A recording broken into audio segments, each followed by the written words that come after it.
Hello guys, நம்ம இன்னைக்கு ஜவ்வரிசி அல்வா எப்படி செய்கிறதுன்னு பார்க்க போகிறோம். இதுக்கு நான் ஒரு கிளாஸ் ஜவ்வரிசி எடுத்து ஒரு நாள் நைட்டுக்கு முன்னாடியே கழுவி ஊற வச்சு வச்சுருக்கேன்.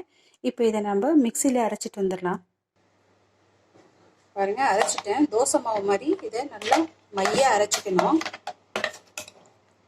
நான் மொத்தம் 5 கிளாஸ் தண்ணி எடுத்திருக்கேன். எந்த கிளாஸில் நான் ஜவ்வரிசி அளந்தனோ அந்த கிளாஸில் 5 கிளாஸ் தண்ணியும் 3 கிளாஸ் நான் இன்னைக்கு கருப்பட்டியில் தான் செய்ய போகிறேன்.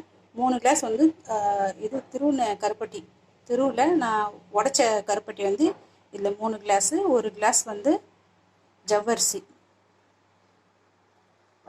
1 கிளாஸ் தண்ணி நான் கருப்பட்டிக்கு ஊற்றிருக்கேன்.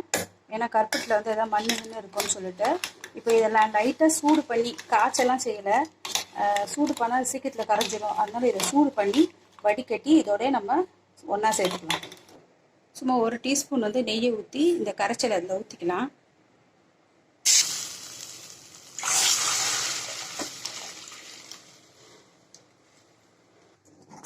இந்த மாதிரி கிளாஸ் மாதிரி வரணும். இந்த மாதிரி கிளாஸ் மாதிரி வந்த பிறகு நம்ம இப்போ இந்த வெல்லத்தை வடிகட்டி ஊற்றிடலாம். கொஞ்சமாக உப்பு போட்டுக்கலாம். 2 ஏலக்காயை முழுசாக போட்டுக்கலாம். ஏலக்காய் தூள் இருந்துச்சுன்னா ஏலக்காய் தூள் 1/4 டீஸ்பூன் போடுங்க. இல்லைனா 2 ஏலக்காய் முழுசாக போட்டுக்கலாம். ஒட்டவே இல்லை, இது ஒட்டாமல் தான் வருது. இதை நல்லா வற்றணும். வற்றிட்ட பேர் நான் உங்களுக்கு காட்டுறேன். அல்வா பதத்துக்கு வந்துருச்சு. இப்போ நம்ம அடுப்பை ஆஃப் பண்ணிடலாம்.